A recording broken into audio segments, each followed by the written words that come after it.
Yeah, I really love your slide vibrato. I was wondering if you have any pointers about that.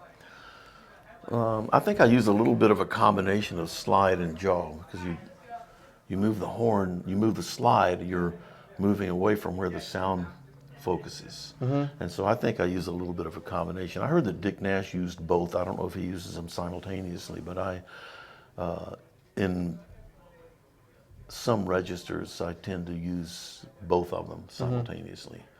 So a lip or jaw vibrato and a slide vibrato.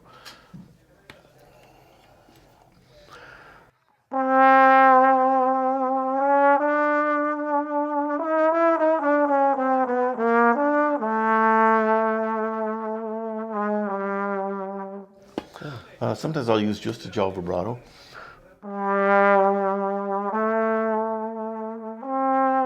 Harkens to my days of being a euphonium player.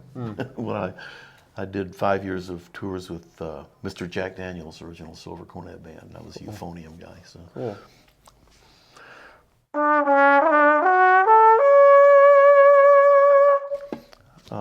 That's just slide. Slide only. It's too close together to try to move the jaw, but I try not to use a really wide motion. Yeah. To keep it close. Okay. So I'm only moving, maybe about an inch? Uh-huh. Not very much. And of course, keeping the pitch centered so that you're moving above the note and below the note a little bit. I see. So the pitch stays the same. If you get up into the super Dave Steinmeier register, then it's all here. There's no slide because you're not going to get the harmonics to lock in. Or Phil Wilson. Boy, I'll tell you about Phil Wilson.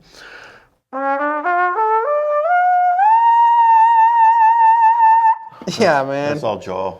That's what inspired me to learn to play high was Phil Wilson playing that in Lonesome Old Town. I heard Woody's band twice with Phil on the band. Scared me to death. So I went back to the practice room and started learning to play high.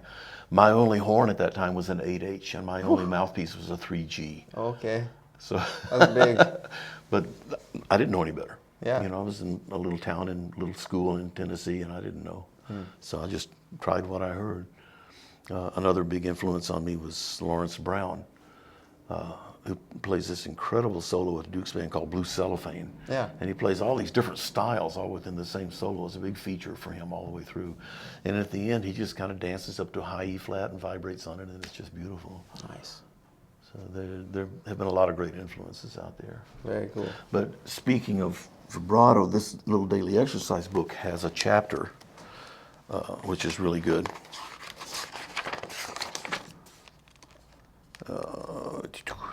Natural slur vibrato. I'll get my The V stand for vibrato? He does. He has you do a slide vibrato and then do a jaw vibrato. So you're alternating. It's actually the first time I think I've ever seen this organized in a way that you can do that. He has you hold a note and then as you add the vibrato, and you're using a metronome, so you're doing the vibrato in time. That's great. And I think it's a good way to learn. I think the vibrato is the toughest element of trombone playing to make it sound natural when you're learning. It's definitely one of the last things that comes together, I noticed. Yeah, I always have my students listen to Tommy Dorsey. Okay. Because, I mean, who else are you going to learn from? Yes, that's so cool. Tommy Dorsey had an interesting slant on buzzing, by the way. We were talking about that. Did you know Buddy Childers? Was he still familiar around? with him. He was an incredible, great lead trumpet player. I worked with him.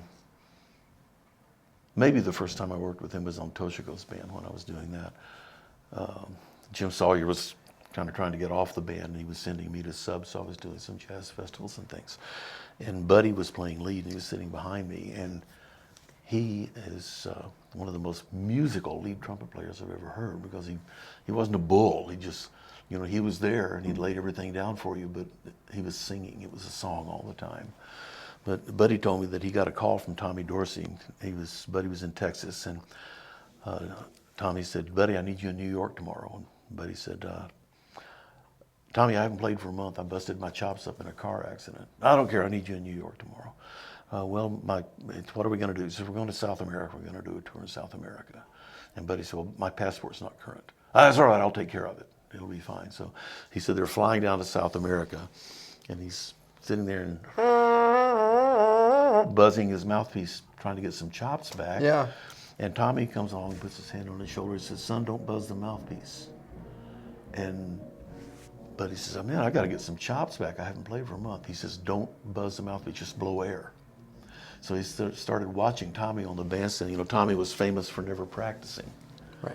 And the band boy put the book away, and then he put Tommy's horn away, and the next gig he'd get the book out, get the horn out, and Tommy would come out, and the horn would be on the stand waiting for him.